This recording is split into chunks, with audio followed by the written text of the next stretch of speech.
Hello and welcome everyone to the daily news analysis of 16th of September 2023।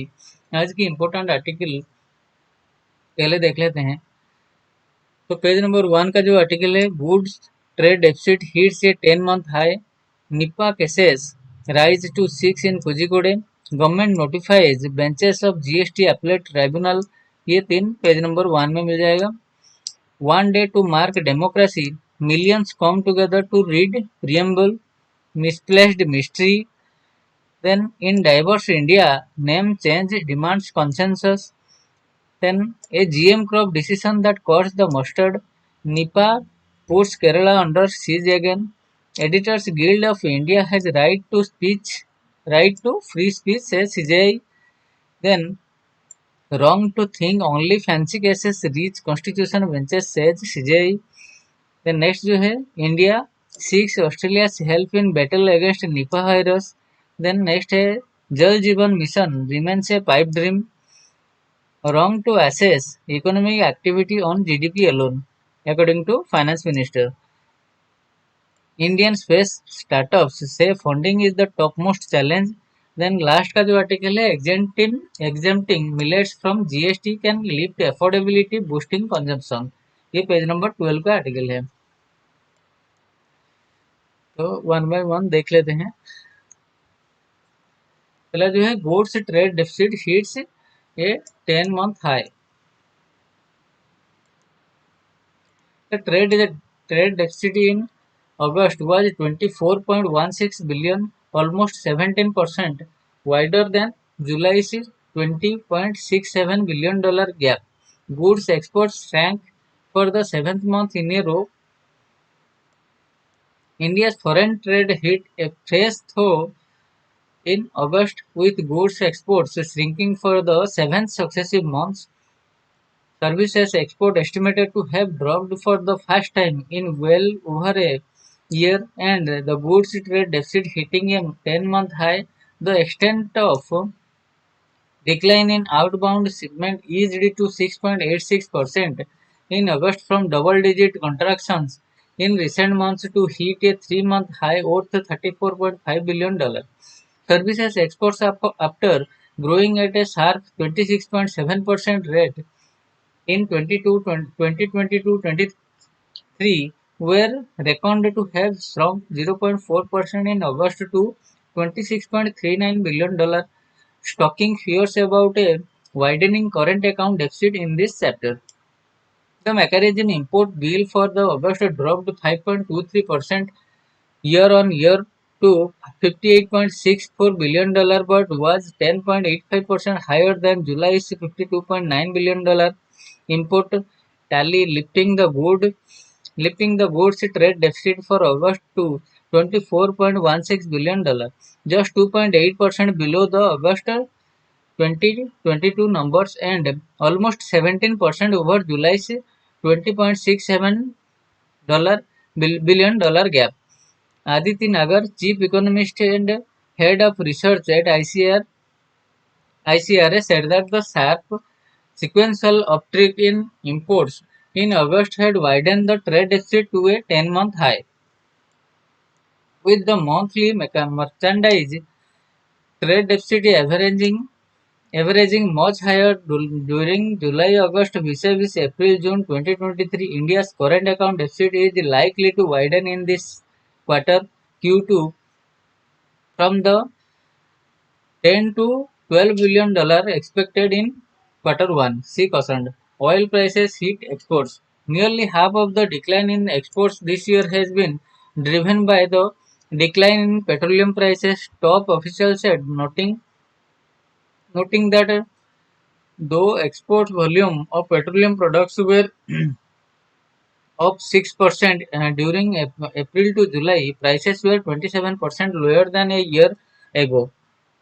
In fact, 13 commodities that accounted for about 23% of our exports in this period have seen a rise in volume despite a decline in the value of a shipment, indicating there is a strong demand for our products, an official said. Commerce Secretary Sunil Barthwal Commerce Secretary Sunil Barthwal said that he was more optimistic now about export prospect than he was last month, with prices of commodities like petroleum firming up and green shoots becoming visible in the industry export order books, while demand from the European Union, where another interest rate hike was announced on Thursday, is likely to remain in speed. Mr. Barthwal pointed to the World Trade Organization's projection of 2.4% growth in global trade in 2024 from 1.7% estimated in 2023. I hope exports will grow consistently from here. Global trade is looking up, especially in goods trade and items like automotives, he said. Merchandise trade volume turned up in the second quarter after two quarters of decline but still remains silently below the trend, another official said, referring to the WTO goods trade barometer's current reading of 99.1.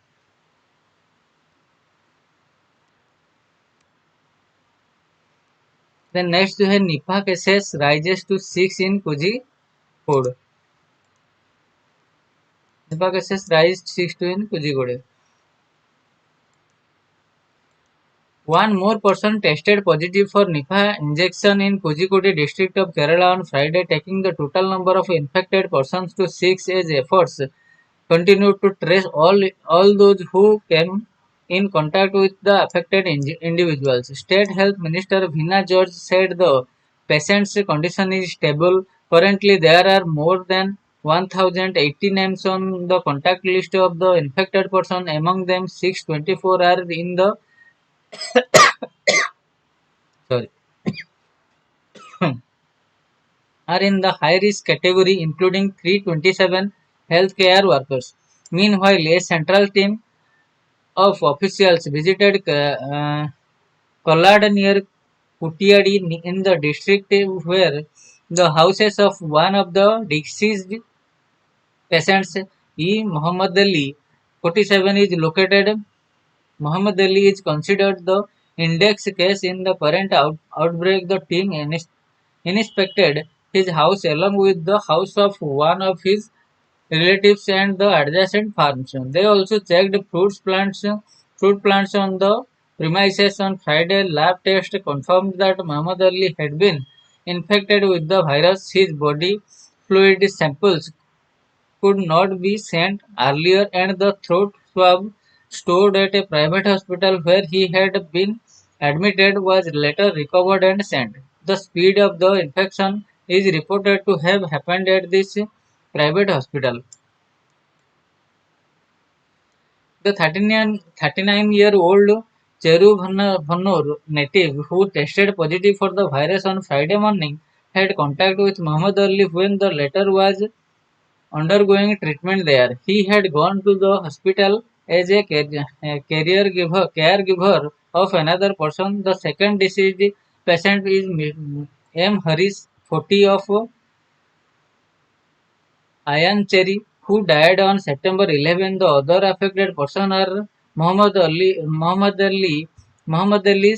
9-year-old son, his 24-year-old brother-in-law, and 24-year-old healthcare worker.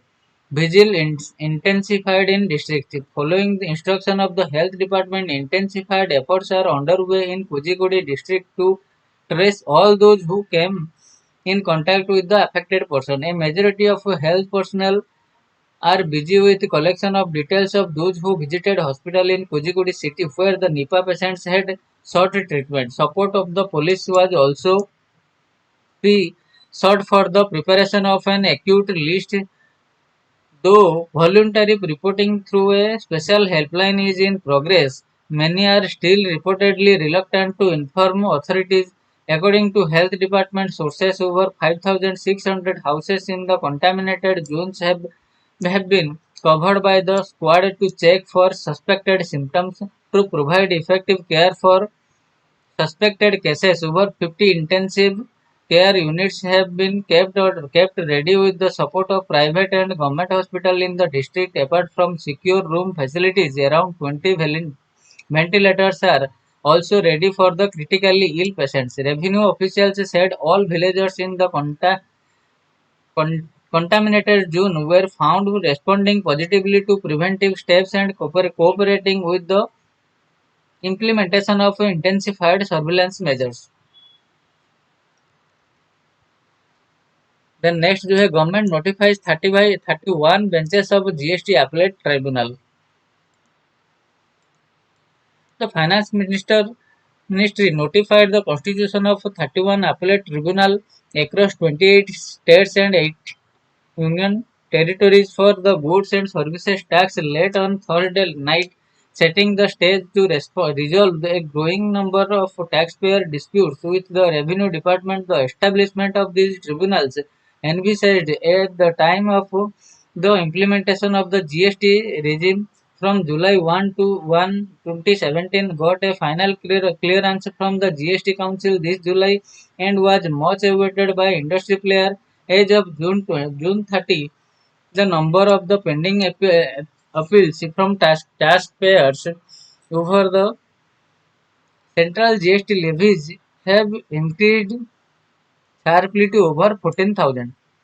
This marks a 20% growth from the number of such pending cases as on March 31 this year, while states have proposed 50 tribunal benches to the GST Council. The Union government had signaled that they will come up in a phased manner, beginning with state capital and cities with high court benches.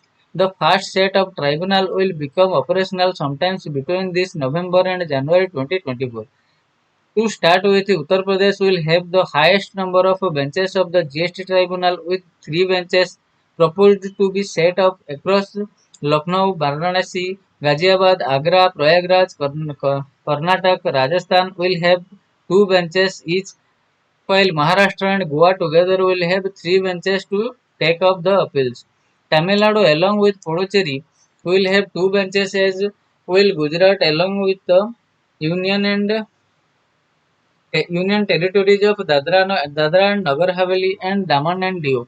Dispute arising in West Bengal, Sikkim and Andaman and Nicobar Islands will be taken up by 2 benches of the tribunal to come up in Kolkata. For the 7 northeastern states, 1 tribunal bench has been proposed in Guwahati with circuit benches in Aizawl, Agartala and Kohima that will be operationalized depending upon the number of appeals filed in respective states. Expecting adjustments, adjudications.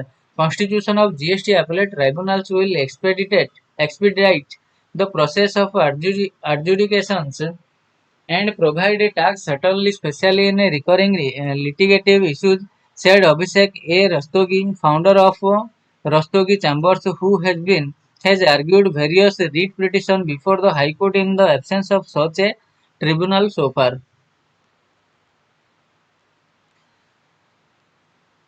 On day 2, mark democracy, millions come together to read the preamble. Millions of people from across the Karnataka joined Chief Minister Siddharamaiah in reading the preamble of Constitution on Friday, which is celebrated worldwide as the International Day of Democracy. The main event was held at Vidhan Saudha in Bengaluru with the Chief Minister leading the reading. School and colleges, government offices from the Chief Minister's office to Gram Panchayat offices organized programs to read the preamble. More than 2.31 crore people, including bank and corporate employees, had registered themselves for reading the preamble.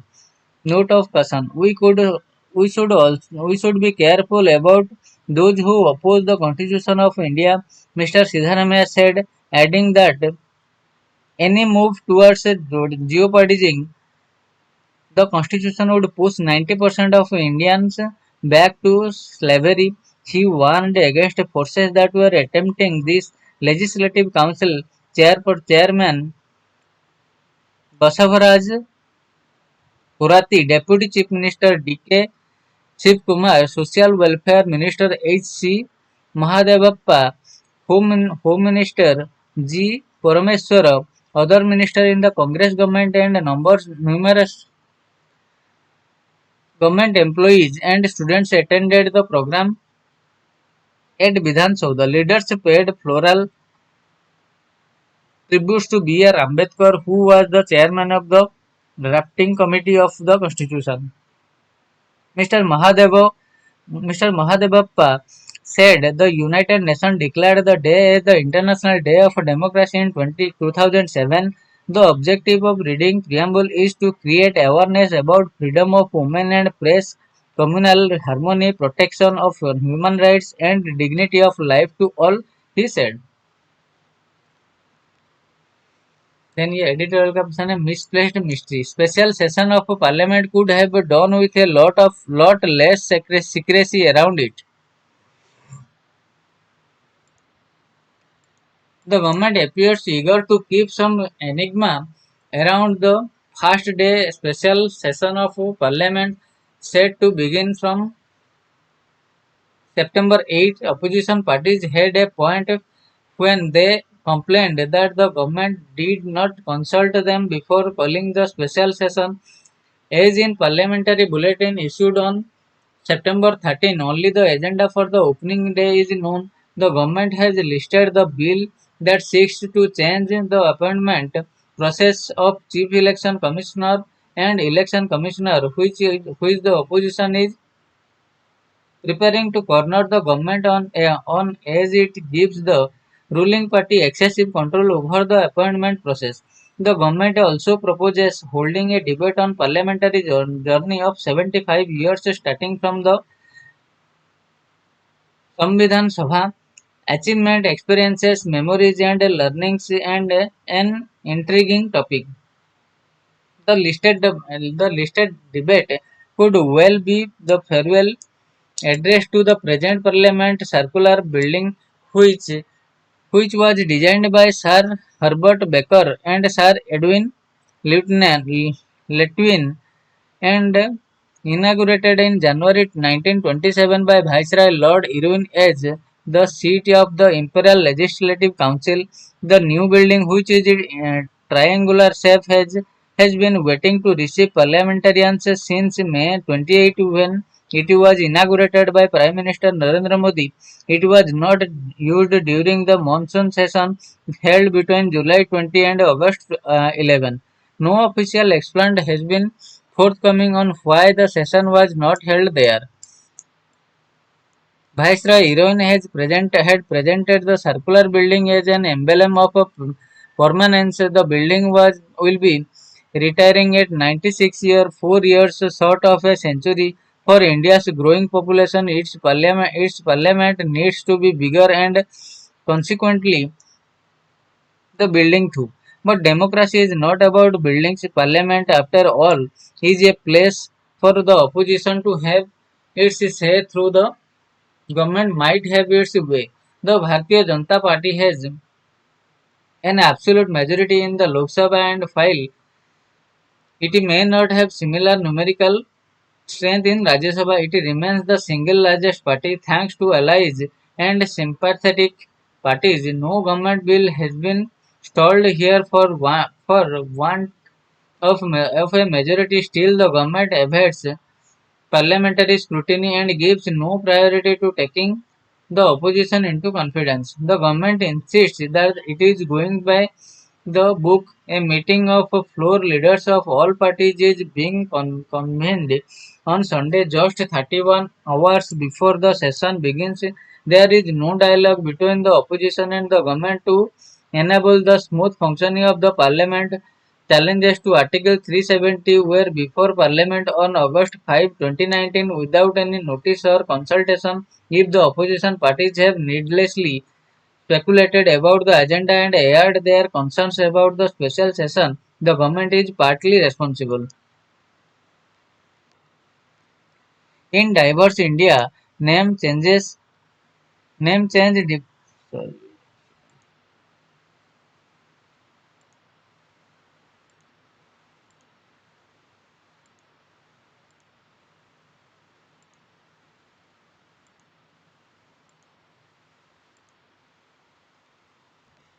In diverse India, name change demand consensus.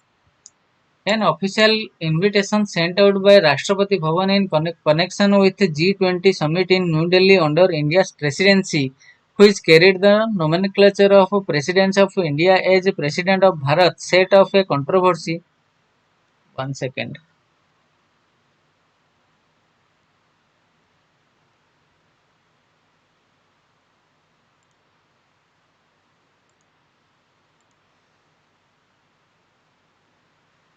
The controversy is symptomatic of the present day political atmosphere characterized by an intense distrust of each other, extreme and inexplicable referencefulness and heightened revanchism on the part of power builders and widespread anxiety about the future of the country.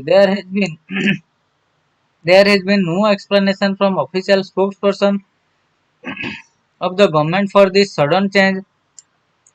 The abrupt change in a very formal official communication from the head of the state caught the nation unawares.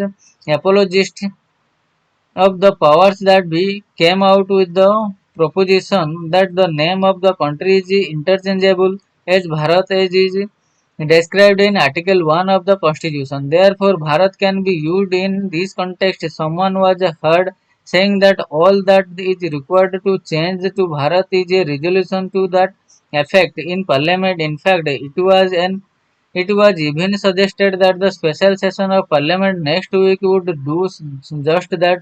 It is a bit surprising that some senior advocates of Supreme Court of India too chimed in with their considered opinion of course in favor of a proposition highlighted above.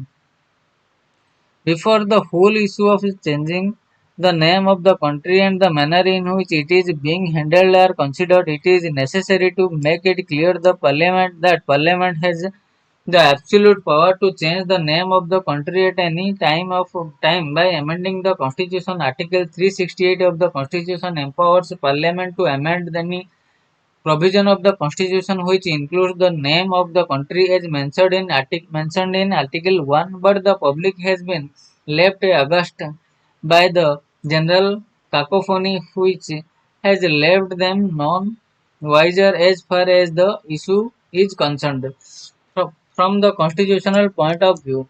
So let us examine the whole issue of the change of name of the country from a purely constitutional point of view. First, the invitee that went out from Rashtrapati Bhavan. The invite used the nomenclature President of Bharat. In fact, at the moment, constitutionally speaking, there is no President of Bharat in the country. Article 52 says that there shall be a President of India. This is the official nomenclature of the head of the state which cannot be changed into anything else unless Article 52 is amended suitably. Thus, it is quite obvious that the term President of Bharat is not in conformity with Article 52 of the Constitution. Article 1 says India, that is Bharat, shall be a union of states.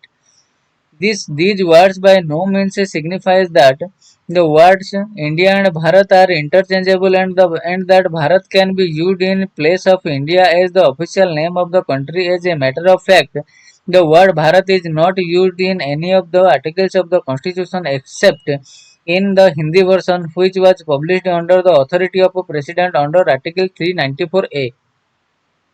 If the intention of the constitution maker was to use the word Bharat interchangeably, they would have used it in some parts of the constitution which is the authentic constitution of India officially so described under Article 393 in this context. Let us try to understand the true import of the words India, that is Bharat, used in Article 1. To the words that is are clarificatory whose function is to explain or further clarify the preceding word India. Thus, it is interpreted that Article 1 would mean India that is known as Bharat shall be a union of states. Article 1 in Hindi translation of Constitution Bharat means India.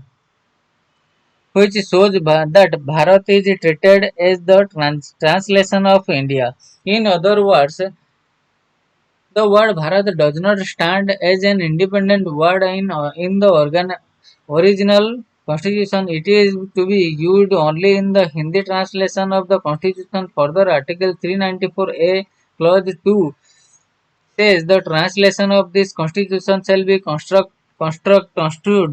to have the same meaning as the original thereof. This clause reinforces the point that the word Bharat is a translation of word India as used in the original constitution, and India is the authentic name of the country until it is legally changed will show confusion. The use of Bharat interchangeably with India in official communications can create a great deal of confusion. The official name of the country is the Republic of India. This is the name used in all official communications sent to foreign countries and international bodies. Agreements and treaties entered into with foreign countries are in the name of Republic of India and not Republic of Bharat. If Bharat is used interchangeably, the foreign governments will be thrown into utter confusion. In some agreements with foreign governments or international bodies, India will be shown as Republic of India and in some other as a Republic of Bharat. A country can have only one official name. It can be either India or Bharat, but not both. A pursual of the debates of the Constituent Assembly shows that Article 1 in the draft constitution was worded, India shall be union of states. The word Bharat was added later during the debate because of the strong pressure from many members to use Bharat instead of India. Many formulations were suggested by members such as H.B. Kamath, K.T. Saha, Seth Govind Das, and Shivan Lal Saxena, but B.R. Ambedkar added the word that is Bharat as a compromise. He never once said that Bharat can be used interchangeably in the original constitution. A strange idea of a colonial distancing. The change of name of a country cannot be and should not be done as the agenda of a political party. In a diverse country like India, there needs to be a consensus on this. People in every nook and corner of the country must be able to emotionally connect with the name. Otherwise, it will create a sense of alienation among some sections or others. The weird idea of liberation from India's colonial past should lead us to demolish all symbols of the colonialism such as Rashtrapati Bhavan, Parliament House, the Assembly Building, and completely change the whole administrative structure that is prevent as well as many other things. The entire railway system in India is also a symbol of the colonial past. Does this newfound anti-colonial exuberance sit well with the idea of the Vasudhaiva Kutumbakam that was the motto of the G20 under India's presidency? And as a GM crop decision that caused the mustard. The adoption of science-based technologies for crop improvements such as genetic engineering for developing genetically modified crops as a supplement to conventional breeding methods has become an absolute necessity to address the bourgeois and complex challenge of achieving global food and nutritional security under the fast-changing climate. According to the Global Food Security and Nutrition Report 2019, it is difficult to achieve the zero hunger target by 2030. The emphasis needs to be on accelerating the pace of improving crops genetically in order to increase food production and become self-reliant. We require superior crop varieties and hybrids that provide enhanced yields and wide adaptability across environment and require fewer inputs of natural resources. The advent of the Green Revolution in the 1960s and 70s resulted in enhanced food production from a mere 50 million tons in 1951 to over 300 million tons in 2021. However, new biotech GM crops with improved traits are a must in order to mitigate climate change and produce nutrient-dense food. More crops under GM genetic modification of crops using the available and vast genetic diversity in conjunction with the traditional farming has been well documented for increased productivity contributing to global food, feed and fiber security. According to a report by the International Service for the Acquisition of Agri-Biotech Applications 2020, a total of 72 countries have adopted GM crops either as human food or animal feed as well as for commercial cultivation. 56% of the global GM crop area is in developing countries compared to 44% in industrial countries. GM crops have been benefited more than 1.95 billion people in 5 countries: Argentina, Brazil, Canada, India and United States, or 26% of the current world population of 7.6 billion. But cotton was commercialized as the first GM crop in India more than 20 years ago and has been viewed globally as a great success story in terms of economic advantage to farmers and to the nation. Globally, genetic modification has expanded its reach beyond the major four crops maize, soybean, cotton, and canola to other economically important food crops for various traits such as insect and herbicide resistance, climate resilience, and nutritional quality improvement. Global economic gains contributed by GM crops 1996 to 2018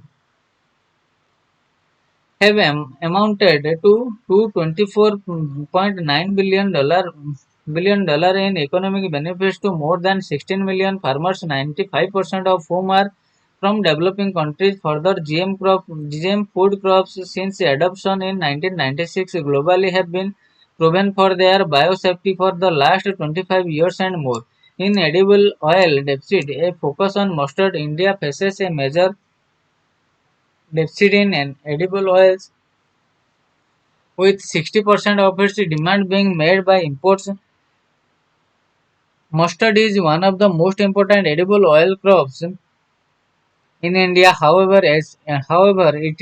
Its per hectare yield is very low when compared to the global average. Thus, increasing the productivity of mustard in the country is vital for the economic well-being of farmers and self-sufficiency in edible oil production.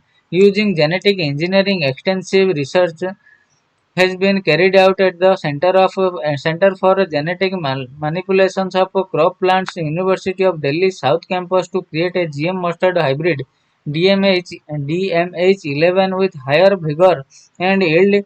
This will facilitate an increase in domestic production of edible oils as well as enhanced farm incomes. The GM mustard hybrid is based on the Barnes Barstar system, which works on the principle of removing male fertility in one parent and restoring it in the offspring.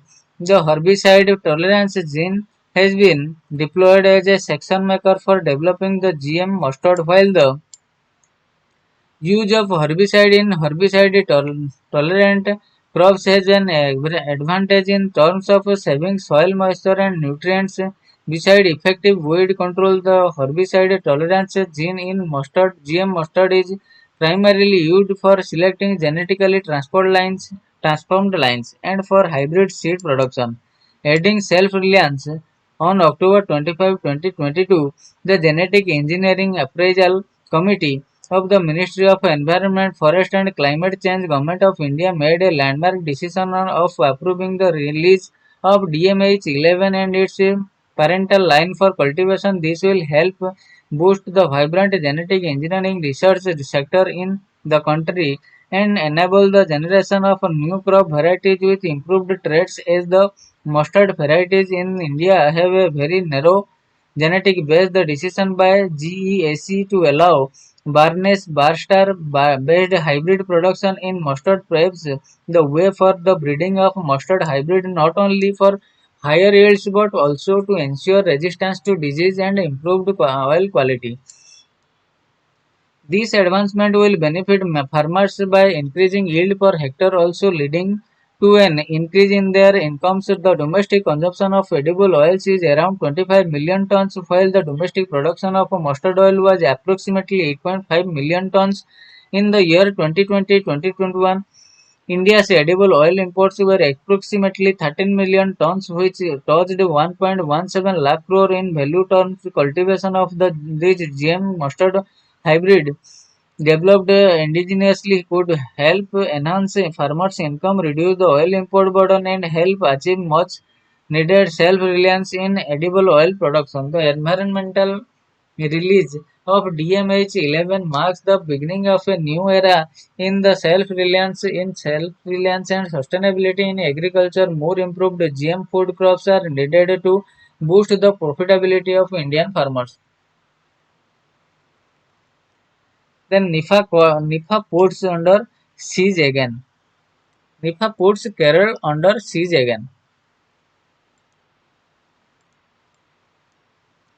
Sense of dread is growing in Kutiyadi, a town located on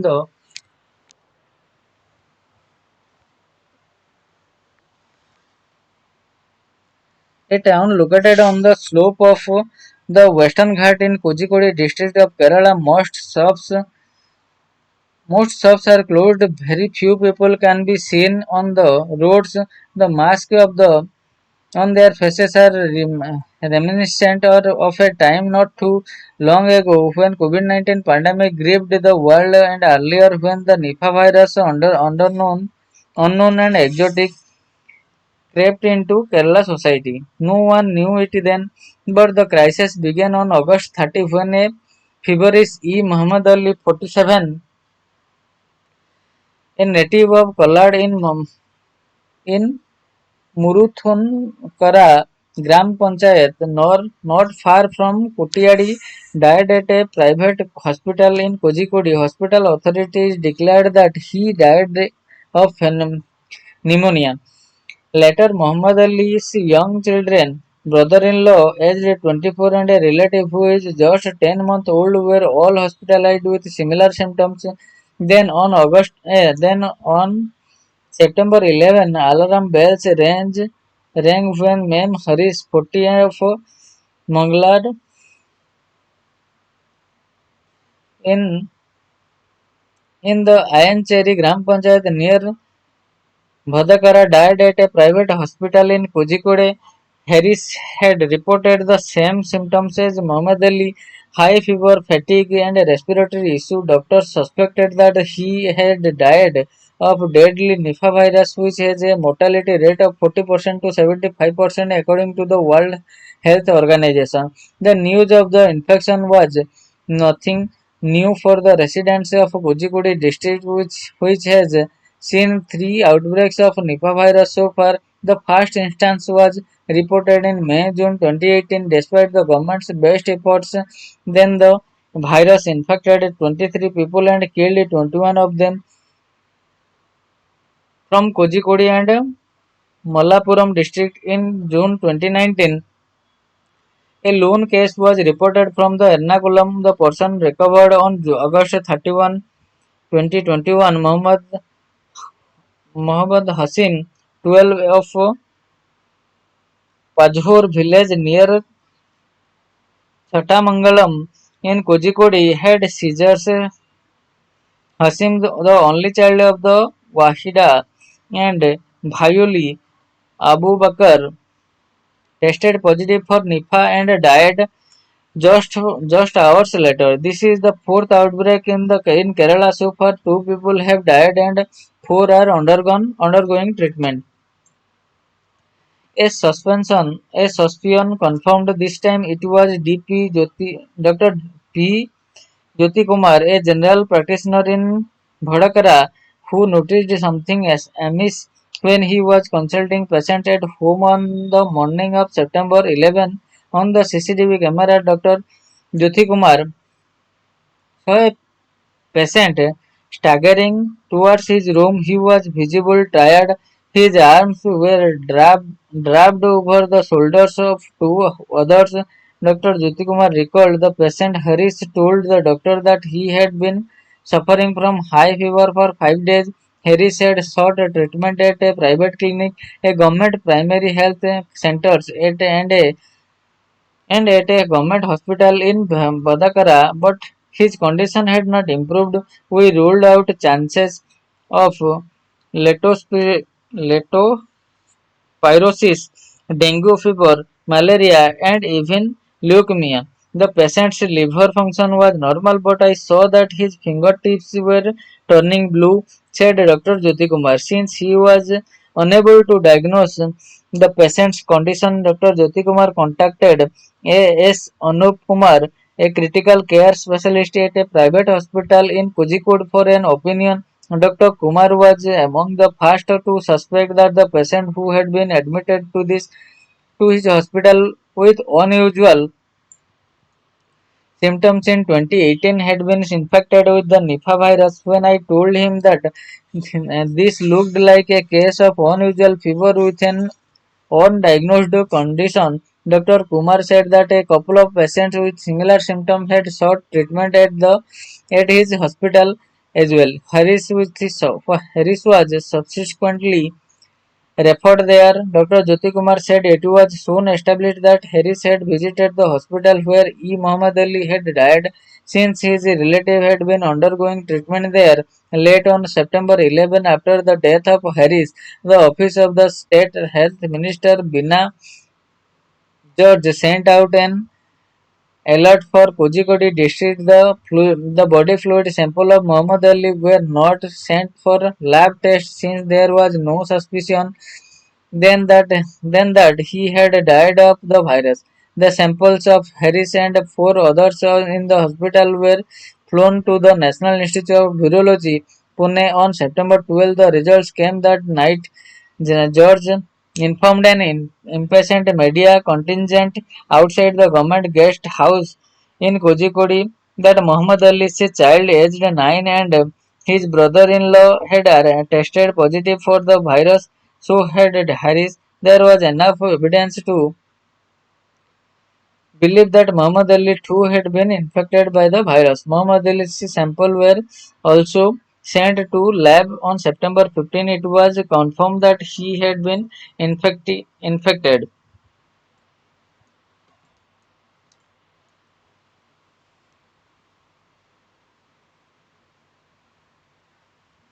Then Editors Guild of India has right to free speech, says CJI. Chief Justice of India Dr. D.Y. Chandrachud on Friday said the Editor Guild of India may be right or wrong in its report about the partisan media coverage of the Manipur violence, but it has a right to free speech to put forth its views in print. These complaints, which led to the registration of FIR against senior journalist, the members and the president of the EGI did not contain even a whisper the offence alleged against them, the Chief Justice said. The bench gave the complainants 2 weeks to give an affidavit providing reasons why the FIRs against EGI President Sima Mustafa and senior journalist Sima Guha, Bharat Bhushan and Sanjay Kapoor should not be quashed by the top court. SC Grill's complainants tell us how any of these offences are made out from their reports. So was how Section 153A of the Indian Penal Code prompting enmity between different groups is made out. What is happening? They are entitled to put forth their views. This is just a report. Where did you get all these offences from? Section 153A. You have said they have offended under Section 200 IPC, giving false declaration to a court. Where did they give a declaration to a court? How is Section 200 implemented here? Chief Justice Chandrachud grilled the complainants, represented by Advocate Guru Krishan Kumar. The court, which had initially suggested shifting the affairs to Delhi, opted the ante when the complainants repeatedly referred to the damage done by the EGI in Manipur by its report. Since you raised that issue, tell us first about how these offences are made out. File and affidavit tell us why the complaints are and the affairs should not be quashed. The army wrote to EGI saying there was partition reporting being done in Manipur. The EGI sends a team of senior journalists to the ground to intervene and find out they may be right or wrong. That is what free speech is all about. The Chief Justice reacted. Mr. Krishna Kumar suggested that his client would withdraw their complaints provided that the EGI would withdraw its report. He finally agreed to file an affidavit in response. Senior advocate Shyam Divan for the EGI and the journalist said that counter views to report have been published on the same web page of the editor's body along with the report. Seeking transfer, Mr. Divan said that the Manipur High Court had already entertained a IPL against the EGI and sought that the case be transferred to Delhi. Solicitor General Tushar Mehta for the Manipur government objected to shifting the case to Delhi, but also urged the court to not open its quashing jurisdiction. At one point, Mr. Mehta changed track to say, "Let the case go to the Delhi High Court. Let us not travel that quashing the affair path."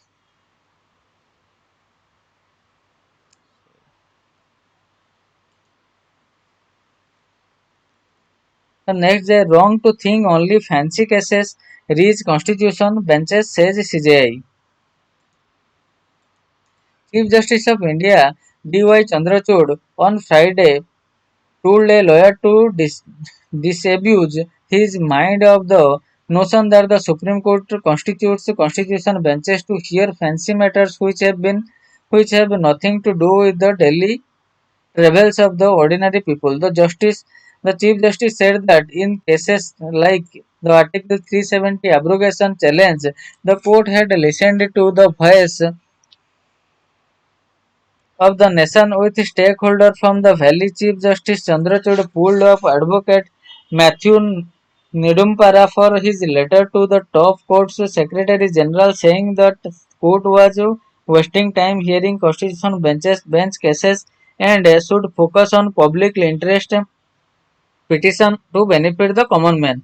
You may think that a constitution bench hearing on abrogation of Article 370 of the Constitution is irrelevant, but that is not what the petitioner in case and the government think. Mr. Chief Justice addressed Mr. Nedumpara. He said not every constitution bench case was about the interpretation of the constitution.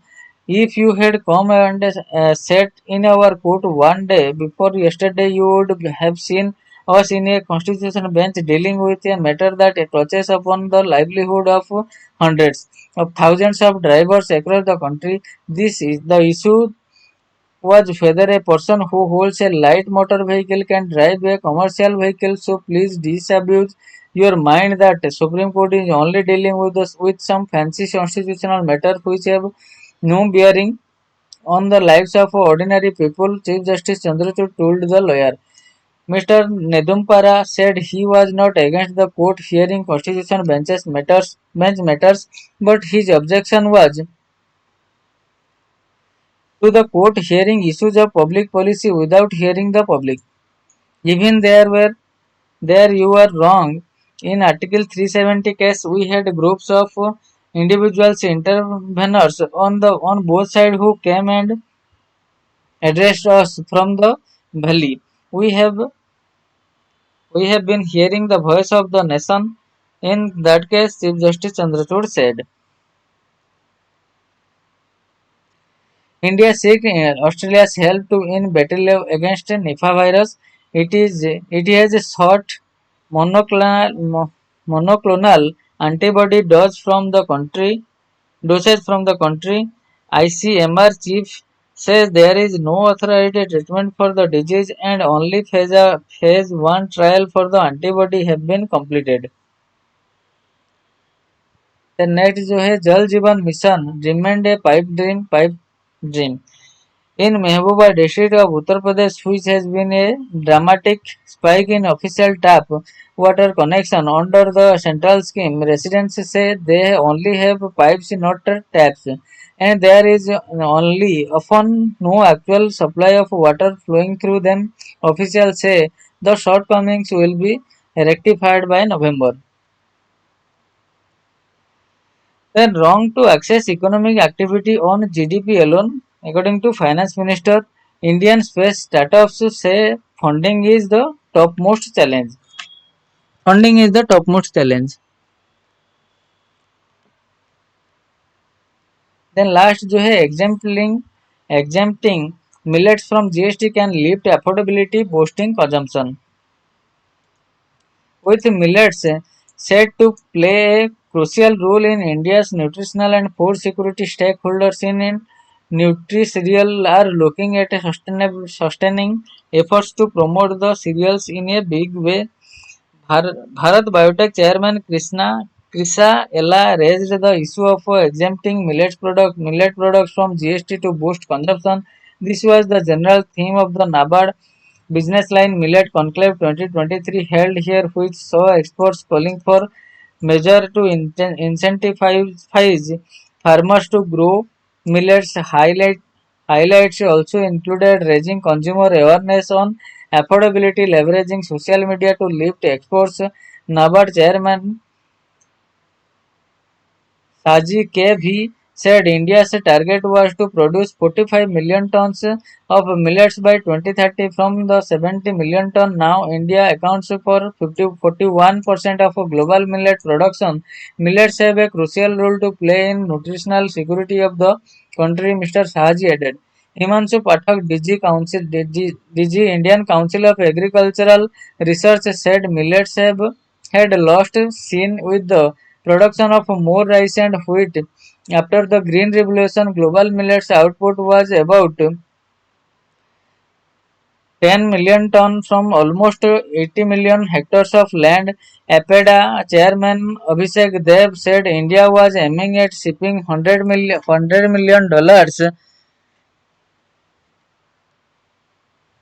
almost 80 million hectares of land. APEDA chairman Abhishek Dev said India was aiming at shipping $100 million millets by 2025. In FY 2022-23, millet exports stood at $75.43 million. Experts felt incentivizing millets farmers' innovations in agronomics and focus on marketing were the key drivers to boost out the consumption. Branding would boost exports. Director of Indian Institute of Millet Research Tata Satyavati called upon investment in R&D for making products based on jowar and bajra, for which there was a huge market. Dr. Devraj JP, Scientist Division of Clinical Epidemiology, said the government had started providing millets to spokesperson which was showing positive results. So this is all for today and we will continue from tomorrow onwards with daily news analysis from the Hindu articles. So thank you everyone. Thank you all.